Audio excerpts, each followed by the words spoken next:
सादे मुख्यमंत्री अरविंद केजरीवाल से पहले भी रहे हैं। कई राजनेता हैं जो उनसे ज्यादा सरल हैं, लेकिन उनकी ब्रांडिंग ऐसी हुई है केजरीवाल की कि इन चीजों पर अब उनकी कॉपीराइट सी लगती है। मुंबई में कांग्रेस नेता कहते हैं कि हम तो अरसे से बिजली के बिल कम कराने की मांग कर रहे हैं, लेकिन इस पर छाप अब केजरीवाल की नजर आती है। संजय निरुपम खैर एक कदम आगे बढ़ चुके हैं, कहा है कि अगर बिजली के बिल कम नहीं हुए तो आत्मदाह कर लूंगा। कांग्रेस सांसद संजय निरुपम रिलायंस दफ्तर के बाहर अनशन पर हैं।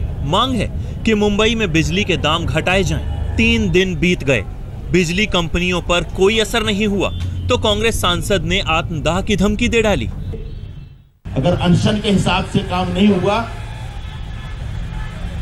तो बहुत जल्दी उनके घर के आगे आकर मैं तो तैयार हूं आत्मदहन करने के लिए। उनके घर के सामने आत्मदहन करूंगा, सेल्फ इमोलेट करूंगा।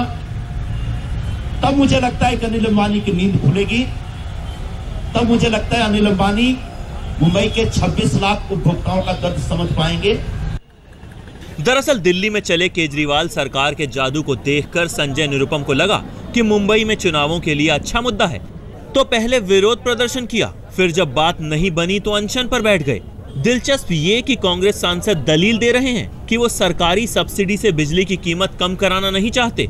उनकी मांग है कि बिजली कंपनियां दाम कम करें।